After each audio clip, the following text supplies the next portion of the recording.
Hey guys, what's up? Welcome back to my channel, and today we are gonna continue our series presenting my Blast Tier 3 ranking list for you guys, and I will also be doing the breakdown for both PvE and PvP ranking list.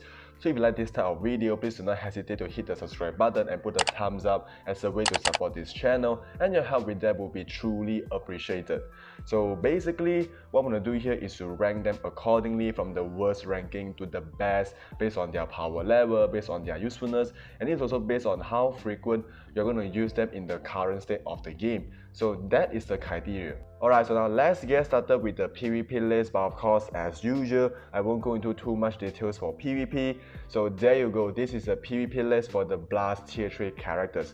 So we have a total of 10 Blast Tier 3 characters, and obviously I didn't include the Blast version of Captain America because he is a combat character natively, so I just want to make it too confusing. So there you go, this is a PvP list for the Blast Tier 3 characters. So we got Jean Grey, the easily number 1 for PvP, all the way to the bottom. We got Professor X as the worst PvP among all of the Blast Tier 3 characters. So obviously from number 4 all the way to number 10, if you are planning to build them up for PvP, no, please don't do this. That's a horrible idea. Don't ever build your Professor X, Magneto, or even Star-Lord for PvP because they are just a piece of shit in PvP. Their real value in this game is all about PvE, and we'll talk about that in a while. So yeah, don't ever bother to build them for PvP, especially the last 7 characters.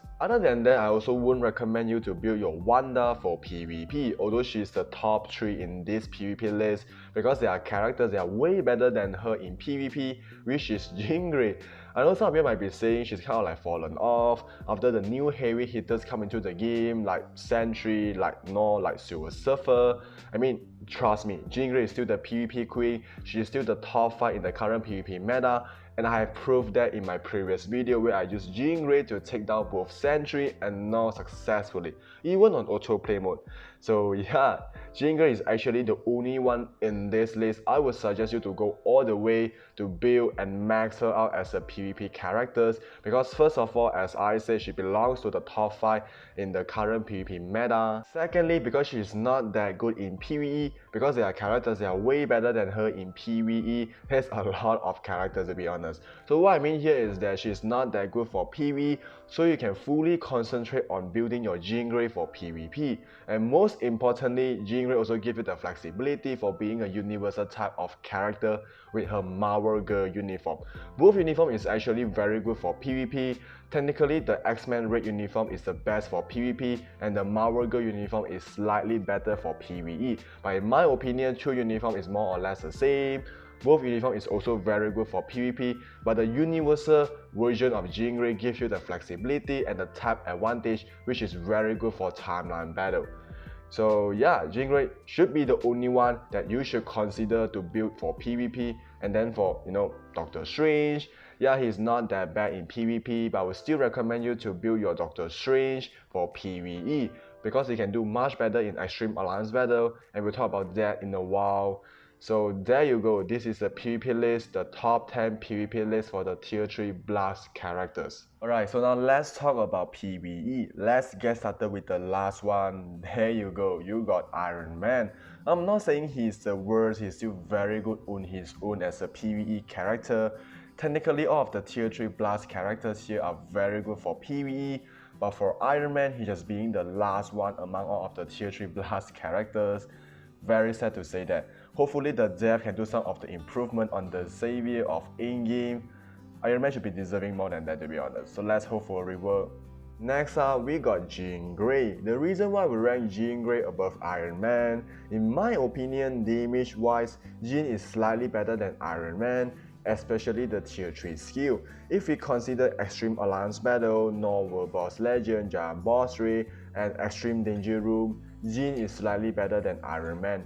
But for World Boss Ultimate, maybe Iron Man is better, but nonetheless try to build your Jean for PvP instead of PvE because that's where she's really good at. So that is number 9. Number 8, we got our boy here, Cyclops. To be honest, Cyclops is not that good as a standalone character.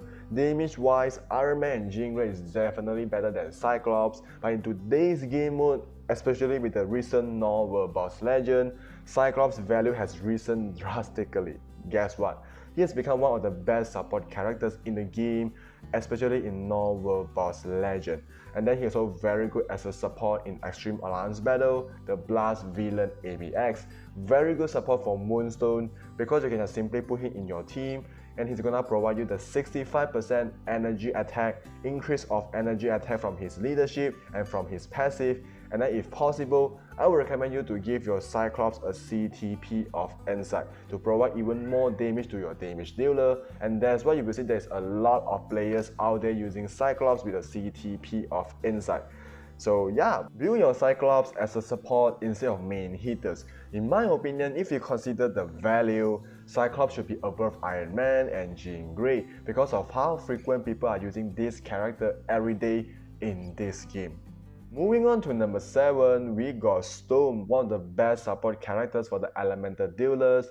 Very good as a standalone character. She can do stage 99 Ebony Maw, but for World Boss Legend, most of the players are using her as a support instead of damage dealer because of the extra 35% of elemental damage offered by her passive. So those characters like Ghost Rider, like Lunar Snow, Beta Ray Bill or Thor can actually benefit from Storm passive.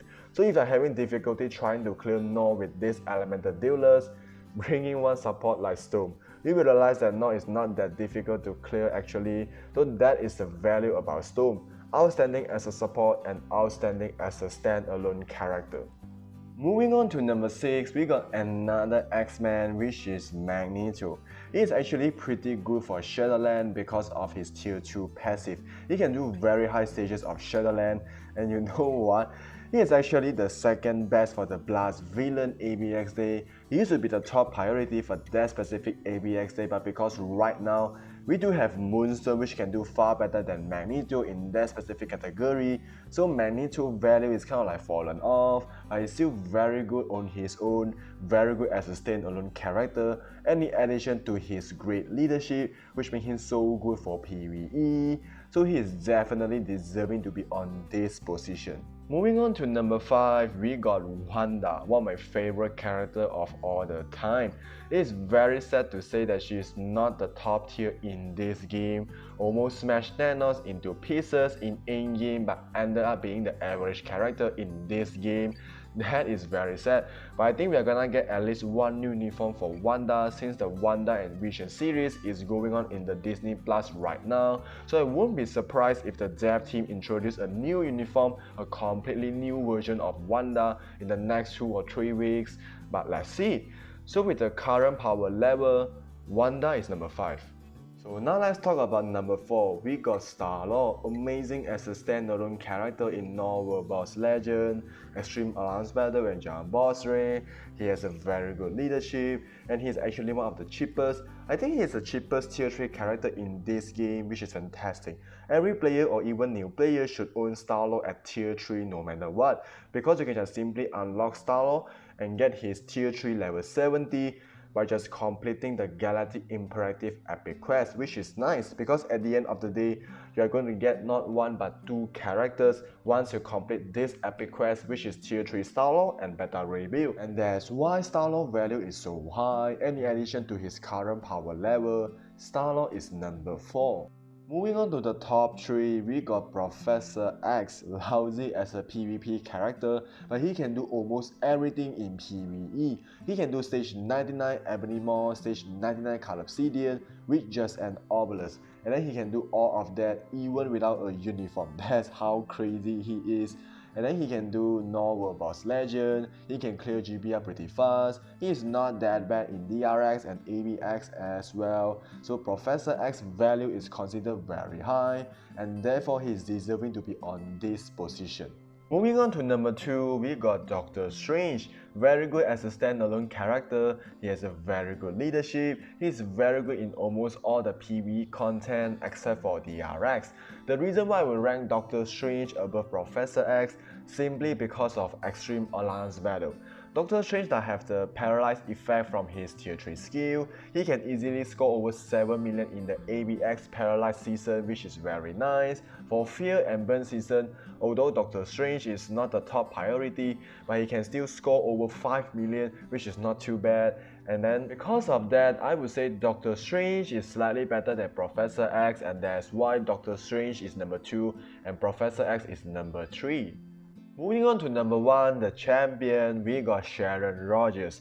Very F2P friendly, very high damage base because of a tier 3 skill. She is a PvE meta in almost all the PvE content except for Extreme Alliance Battle. Extreme Alliance Battle is the only place where she is not really good at. Other than that, she has done a fantastic job in all the game mode. So all in all, everyone should have owned Sharon Rogers in their roster because she's just insane.